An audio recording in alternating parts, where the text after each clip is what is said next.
ஈஷால இருந்து வாங்கிட்டு வந்த மரக்கன்றுகள இன்னைக்கும் மழை வர்ற போல இருந்தனால நேரமா வைக்கலான்னு தனியா நட ஸ்டார்ட் பண்ணிட்டேன். ஃபர்ஸ்ட்டு வெண்கடம்பு குழி எடுத்து நட்டு உயிர் தண்ணி ஊத்திட்டு, நெக்ஸ்ட்டு இலுப்பை.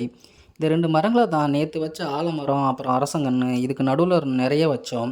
அப்படியே நேத்து வச்ச கண்ணெல்லாம் ஆடு, மாடு எதா கடிச்சிருக்கா, எதா கண்ணு வாடியிருக்கா இப்படி செக் பண்ணிட்டு இருக்கும்போதே, பாய்ஸ் வேலி வைக்க தேவையான சப்போர்ட் கம்ப வெட்டி எடுத்துட்டு வந்து, நான் வச்சுட்டு வந்த கன்னுக்கெல்லாம் வேலி வைக்க கெளம்பிட்டாங்க. நானும் எல்லா செடிய வச்சுட்டு, தண்ணிய ஊத்திட்டு, அவங்களோட வேலி வைக்க போயிட்டேன். இந்த வேலி வாங்கி தர என்னோட ஃப்ரெண்ட்ஸ் நெறைய பேர் உதவியிருக்காங்க. அவங்களுக்கெல்லாம் இது மூலியமா நன்றி சொல்லிக்கிறேன். குளத்துக்கு பக்கத்திலேயே ஒரு கோவில் இருக்கு. அதுக்கு பின்னாடி ஒரு நாகலிங்க பூ மரம் வச்சா நல்லா இருக்கும்னு அத ஒண்ணு வச்சோம். அத முடிச்சுட்டு பக்கத்திலேயே ஷெட்டில் கிரவுண்ட் இருக்கு.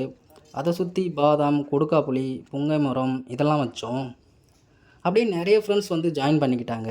எல்லாரும் இன்ட்ரெஸ்ட்டா அவங்க கையாலேயே கண்ணு வச்சாங்க. அவங்க வச்ச கண்ணெல்லாம் அவங்களே வேலியும் வச்சுட்டு வந்தாங்க. ஃபைனலா ஒரு தாத்தா வந்து என்னென்ன கண்ணெல்லாம் வைக்கிறீங்கன்னு கேட்டாரு. அவருக்கு ஒரு எக்ஸ்ப்ளனேஷன போட்டுட்டு, கடைசியா அவர் கையாலேயே ஒரு கண்ணு வச்சு